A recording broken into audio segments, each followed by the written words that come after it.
Bueno, primeramente iniciaré explicando qué es un metrónomo. Podemos fijarnos en la figura A. Es un aparato utilizado por músicos para indicar el tempo o pulso de las composiciones musicales. En otras palabras, cuán lento o rápido se debe tocar una melodía. A esto se lo conoce como el tempo.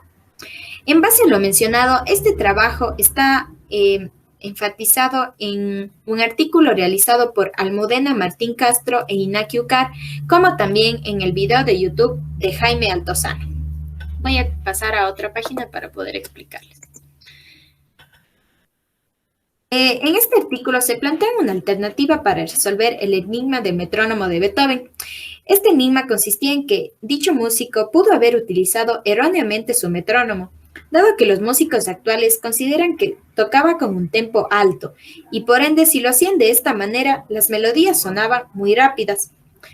Podemos observar esta figura de aquí, esta parte negra es la masa deslizante. Como se ve, tiene una parte superior e inferior. Los autores confirmaron este error debido a que en la Sinfonía Novena de Beethoven, él escribió, como se puede observar en la figura B, 108 o 120.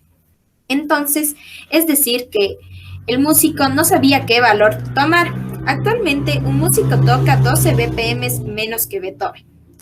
Por lo tanto, el objetivo de nuestro trabajo es mostrar en un gráfico el comportamiento del metrónomo de Beethoven en base al artículo y al video mencionados, y las ecuaciones y variables que se plantean para poder analizarlo.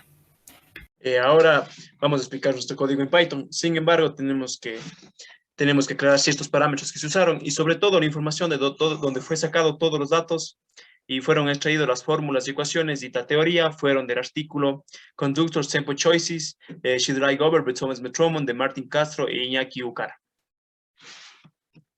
Los parámetros usados en nuestras ecuaciones fueron la gravedad, que es de 9.81 metros sobre segundo cuadrado, como todos conocemos, aunque esto lo realizamos variable mediante un slide.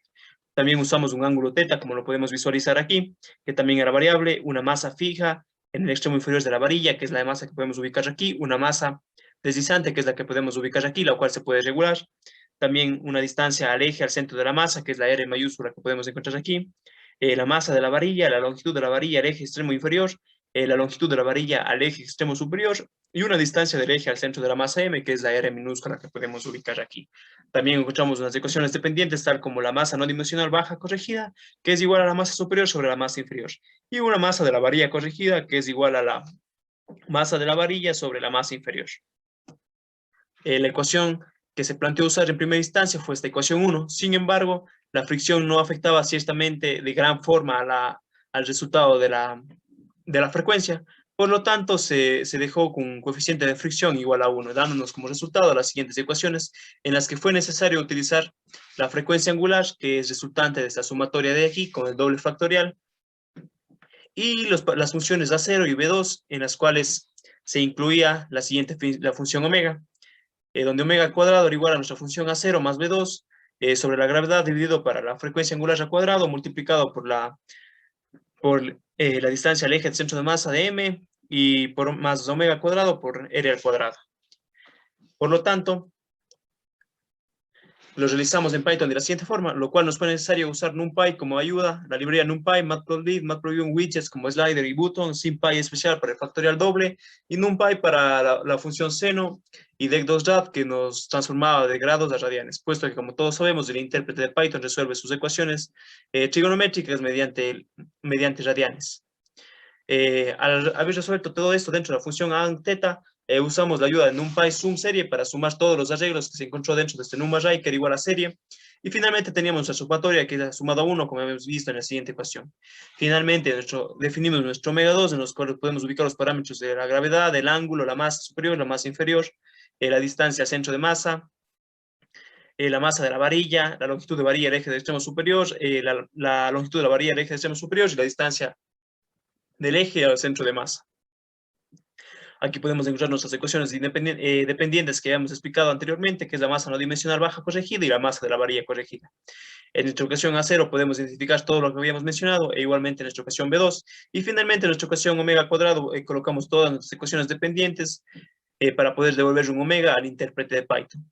A continuación, mi compañero va a explicar cómo logramos graficar y ubicar los sliders para que esos valores no sean fijos, sino se puedan modificar según el gusto del usuario.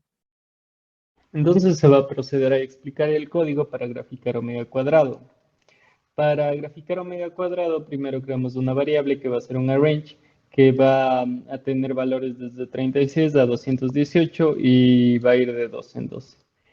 También una variable llamada valores, que dentro va a tener 8 elementos. Cada uno de estos elementos van a ser los argumentos para nuestra función omega cuadrado hasta L, en el mismo orden que se observa. Y nuestro argumento R vendría siendo nuestro array RS. Después se grafica una figura que tenga esta relación de aspecto. Y en esta figura se grafica una subfigura que en este caso a X1 va a ser en donde se va a graficar nuestro omega cuadrado y va a tener esta localización y estas dimensiones. Y en AX1 ploteamos un gráfico que va a tener en el eje XRS y para el eje Y se le va a llamar a la función omega cuadrado con estos valores fijos. Y se le va a dar un título en el eje X también y en el eje Y también. Y los valores límite para el eje Y. También creamos una línea horizontal que va a marcar en 120 BPM, en 108 BPM y a x1.legend para la leyenda y el punto grid para una red. Por otro lado, estas líneas de acá nos ayudan a graficar las dimensiones y ubicación para los sliders y sí, para nuestros 9 sliders. Nuestro primer slider se realizan 9 iteraciones. En la primera iteración se grafica el botón reset y en las siguientes 8 iteraciones se van a graficar los sliders que van a tener estas ubicaciones y estas dimensiones y la ubicación en el eje Y va a ir variando según n.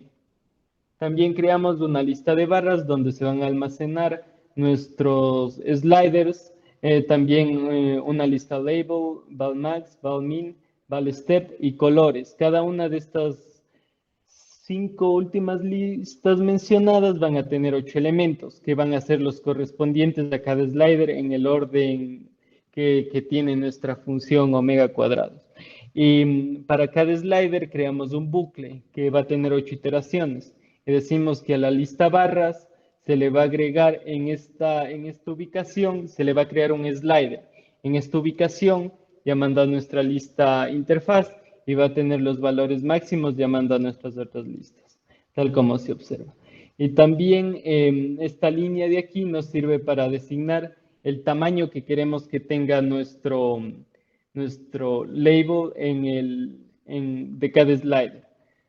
Por último, designamos estas líneas de acá para cada barra. Si es que la barra ha sido cambiada, se va a llamar a la función actualizar. Nuestras 8 barras corresponden a nuestros 8 argumentos que necesitamos para omega cuadrado. Se llama la función actualizar y se hace un bucle de 8 iteraciones, en donde cada valor, nuestra lista de valores se va a sobreescribir con el valor que se haya cambiado de la barra en cuestión. Se le va a limpiar la figura X1 y se le va a graficar una función de omega con valores constantes y otra función con los valores ya cambiados para que se observen las distinciones. Se le designa un título general, un título en el eje X, un título en el eje Y, límites y las líneas también. Es importante que marca 120 BPM y 108 BPM. Y por último, se va a hablar del botón REST, que se crea el botón REST usando una variable REST. Y a este botón lo vamos a ubicar en esta posición de nuestra lista interfaz.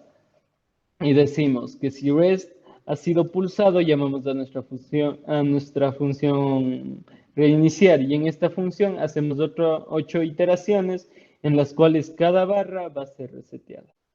A continuación tenemos la gráfica del metrónomo de Beethoven, la que se visualiza en la línea de color café que está en función de los Rs y nos da su correspondiente BPM. Como sabíamos, la masa deslizante nos genera un valor inferior y un valor superior, que en este caso es de 48 y nos da un BPM de 120 y un valor de 60 milímetros y nos da un BPM de 108. Lo podemos visualizar esto en las gráficas que son las líneas punteadas. Esta gráfica es para los valores que habíamos establecido de un metrónomo que está en su correcto funcionamiento. Ahora, si cambiamos los parámetros, por ejemplo, la longitud de la varilla, podemos notar que los BPMs van cambiando, esto significando que el metrónomo tiene una deficiencia.